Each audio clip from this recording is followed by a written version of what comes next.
derribó murallas, desató plagas, mató a un hombre que intentó salvarlo de caer al suelo, obligó a un dios pagano a arrodillarse de bruces 2 veces. No era un arma, no era un talismán, era un trono. Un cofre de madera cubierto de oro que debía ser cargado sobre los hombros de sacerdotes descalzos bajo pena de muerte. Pero lo que había dentro de ese cofre no eran tesoros, era evidencia. 3 piezas de evidencia contra la humanidad entera.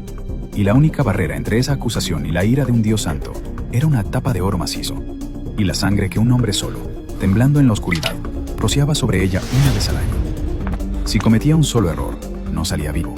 Si salía vivo, la nación entera sobrevivía un año más. Hoy vas a descubrir cómo fue construida pieza por pieza, qué significaba realmente cada detalle, por qué mataba a quien la tocaba, por qué desapareció sin dejar rastro, y por qué la Biblia misma profetizó que un día nadie la echaría de menos. Pero antes de llegar ahí, necesitas ver algo. Un hombre está de pie frente a una cortina gruesa. Estás solo. Detrás de esa cortina hay una habitación que permanece en oscuridad total durante 364 días al año. Hoy es el día 365. Y él es el único ser humano sobre la faz de la tierra con permiso para cruzar. En una mano sostiene un incensario humeante, en la otra un tazón de sangre. Si entra de la forma correcta, una nación entera sobrevive. Si entra de la forma incorrecta, su cadáver será lo único que saquen de ahí. No lo conoces todavía, pero vas a volver a él, y cuando lo hagas, vas a entender por qué temblaba. Para llegar a ese momento, necesitas retroceder 1000 años. Año 1446 a.C. 1 millón de esclavos recién liberados de Egipto acampan al pie del monte Sinaí. El viento del desierto arrastra arena fina que se mete entre los dientes. El calor aplasta. Y en la cima del monte, envuelto en humo y relámpagos, Moisés recibe instrucciones directas de Dios. No solo leyes morales, planos arquitectónicos. Para entender lo que Dios estaba ordenando, necesitas entender un problema. En todo el mundo antiguo, cuando un rey establecía un pacto con un pueblo vasallo, los documentos del tratado se depositaban en un cofre sagrado a los pies de la imagen de la deidad testigo. Era la práctica diplomática estándar de la Edad de Bronce tardío. Pero Israel tenía una prohibición absoluta.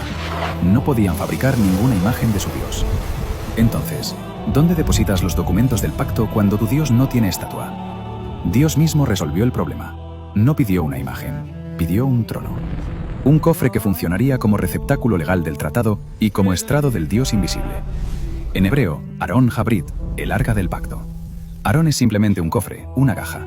Pero al añadirle Jabrit, el pacto, el objeto se eleva a la categoría de trono legal y espiritual supremo. Y fue el primer objeto que Dios describió, antes del altar, antes del candelabro, antes de cualquier otra cosa. Porque todo lo demás existía para servir a este cofre. Alguien tenía que construirlo, y ese alguien no era sacerdote, era un artesano. Bezalel se arrodilló frente al tronco de acacia y pasó la mano por la corteza. Áspera, densa, nudos tan apretados que la hoja del hacha rebotaba si el ángulo no era exacto. La acacia era el árbol más terco del Sinaí. Crecía donde nada más sobrevivía. Resistía insectos, resistía la pudrición, resistía el desierto mismo. Tal vez por eso Dios la había elegido. Un cofre incorruptible para un pacto inquebrantable. Pero Bezalel no era sacerdote ni profeta. Era un artesano, de la tribu de Judá. Un hombre de manos callosas y uñas ennegrecidas por la resina. Y sin embargo, el Espíritu de Dios lo había llenado específicamente para esta tarea. Éxodo 31, 1-5. No para predicar, no para sacrificar, para cortar, medir y golpear metal, hasta darle la forma exacta que Dios había dictado. Las instrucciones no dejaban margen. 2 codos y medio de largo, codo y medio de ancho, codo y medio de alto. Éxodo 25:10. Bezalel midió 3 veces, cortó una. La madera de acacia gimió bajo la sierra. El olor a resina fresca llenó la tienda del taller.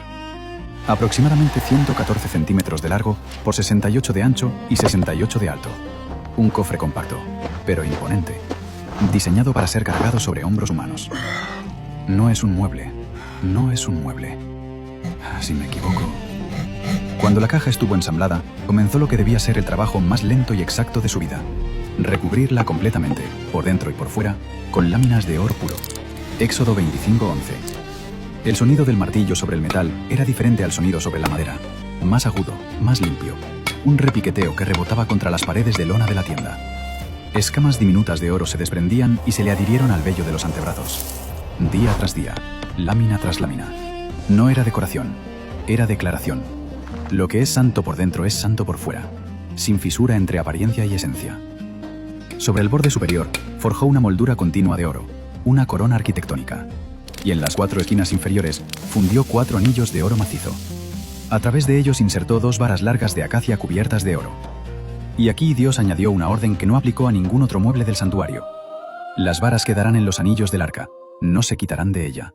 Éxodo 25:15.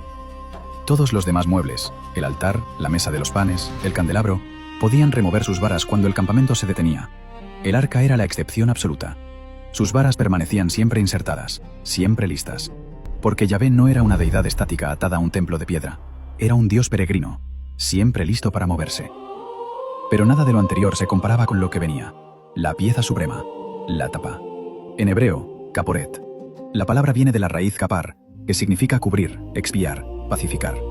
No era simplemente una tapa, era el propiciatorio, el lugar donde la justicia y la misericordia colisionaban. A diferencia del cofre, el propiciatorio no contenía madera. Era una losa sólida de oro puro macizo. Éxodo 37:6. Y de sus extremos, Bezalel tenía que labrar a martillo 2 querubines. No como piezas separadas, sino de la misma masa indivisible de oro. Rostros inclinados reverentemente hacia abajo. Alas extendidas tocándose en el centro, formando un dosel sobre la tapa. El martilleo duró semanas. Cada mañana las manos de Bezalel amanecían más hinchadas que el día anterior. Las ampollas se abrían contra el mango de la herramienta cada noche. Pero cuando un ala del querubín empezaba a tomar forma bajo los golpes, cuando lo que había sido una masa informe de oro se convertía en algo que parecía vivo, casi respirando, Bezalel se detenía. Se limpiaba el sudor de los ojos con el dorso de la mano y miraba. Nadie va a ver el interior de este cofre, pero él sí. Él ve todo. Porque fue allí, en el espacio aparentemente vacío entre esas alas doradas, donde Dios hizo la promesa que transformó un mueble en el epicentro espiritual del planeta. De allí me declararé a ti, y hablaré contigo de sobre el propiciatorio, de entre los 2 querubines que están sobre el arca del testimonio. Éxodo 25:22. No era un ídolo mudo. Era el estrado vivo, desde donde el Creador emitía su voz audible para gobernar una nación.